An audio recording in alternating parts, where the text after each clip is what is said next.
went to Quinnipiac in Hamden, Connecticut.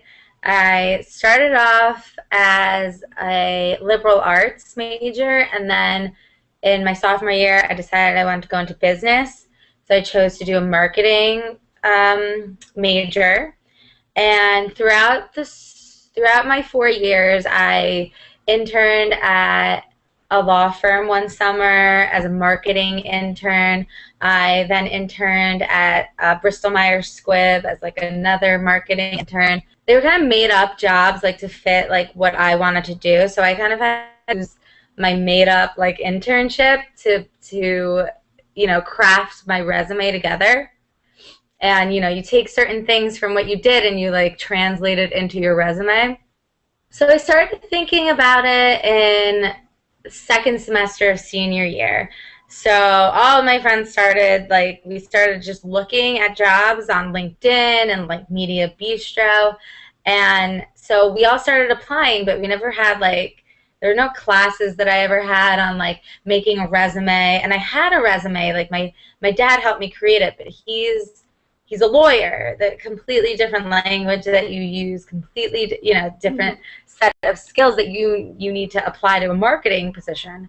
So he had helped me initially craft my resume and a cover letter. And then from there, we decided, my friends and I were all applying and we saw we weren't getting anything back. So we started to craft these like really strange like cover letters to really grab people's attention. So I had all different versions of a cover letter. The one that got the most attention was I started it, "Dear so-and-so, I'm hungry." And then I spaced again, and I'm hungry for new opportunities to apply my skills that I've learned in college, blah, blah, blah, blah. And that, like, once I started doing that, I saw that, like, more people would respond. And so I initially started using LinkedIn. And would try to get the contact, the HR person. I would try to get their email and then harass them through email too.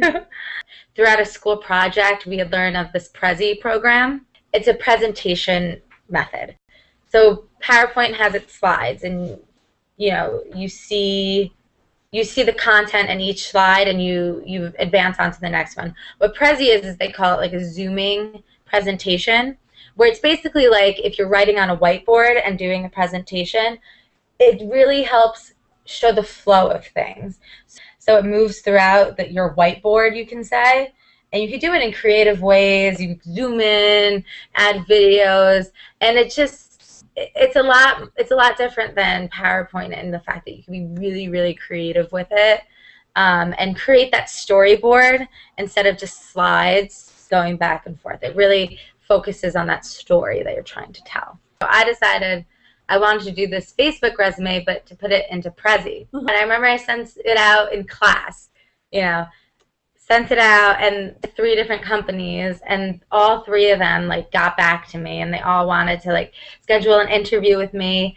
And it was just like amazing because they were all like, "We loved what you provided us. Like, this is really interesting." So it really made me stand out from the rest of them. The first job that I got was purely through LinkedIn. I didn't know anyone. And it was just that matter of like finding the person on their emails and checking back with them in like a week and then 2 weeks. And eventually they get back to you. And, it's kind of, you're making your own marketing campaign for yourself. Still to this day, people don't know what Prezi is.